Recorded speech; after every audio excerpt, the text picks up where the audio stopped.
पुन्हा एकदा आपण जाणून घेऊयात कल्याणमधील वादळाचा एकनाथ शिंदेंच्या हेलिकॉप्टरला मोठा फटका बसलाय। उपमुख्यमंत्री एकनाथ शिंदेंचं हेलिकॉप्टर वादळात अडकलं। खराब हवामानामुळे शिंदेंचं हेलिकॉप्टर माघारी परतलंय आणि जुहू एअरपोर्टवर शिंदेंच्या हेलिकॉप्टरचं इमर्जन्सी लँडिंग करण्यात आलं।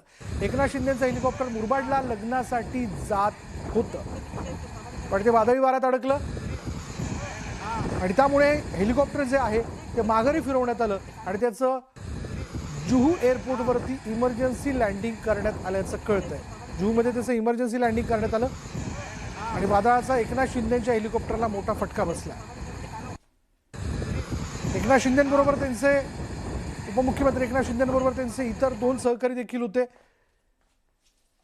आणि ते मुरबाडला एका लग्नासाठी हेलिकॉप्टरने जाणार होते, पण वादळी वारा सुटला, हवामान एकूण बिघडलेलं होतं। या सगळ्या वातावरणात खरं तर पायलटला देखील हेलिकॉप्टर हँडल करणं किंवा ते चालवणं हे कठीण होऊन बसतं।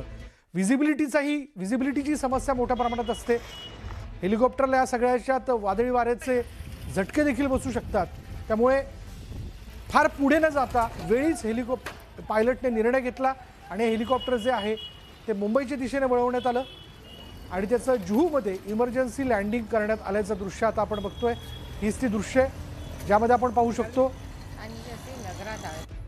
की आज एकूणच उपनगरात म्हणजे आता आपण जर पाहिलं कल्याण, डोंबिवली आणि बदलापूरचा जो परिसर आहे तिथे वादळी वारा सुटला आणि दुसऱ्या दृश्यांमध्ये आपण पाहिलं या वादळी वाऱ्याचा फटका जो आहे तो उपमुख्यमंत्र्यांच्या हेलिकॉप्टरला बसला आणि त्याचं इमर्जन्सी लँडिंग करण्यात आलं।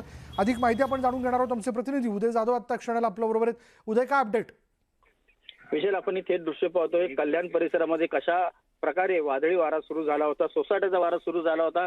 जवळपासचं दृश्य जे आहे ते देखील दिसत नाही, इतकी विजिबिलिटी जी आहे ती शून्य झाली होती। इतका मोठा वादळी वारा सुरू झाल्यामुळे प्रवास करत होते उपमुख्यमंत्री एकनाथ शिंदे हे हेलिकॉप्टर मधून, मात्र वादळी वारा सुरू झाल्यामुळे विजिबिलिटी जी आहे ती 0 झाली। त्यामुळे पायलटने तात्काळ निर्णय घेतला युटर्न मारण्याचा आणि त्यामुळे आकाशातूनच कल्याण परिसरातील आकाशातूनच युटर्न मारून हेलिकॉप्टर पुन्हा एकदा जुहू एअरपोर्ट येथे लँड करण्यात आलेलं आहे।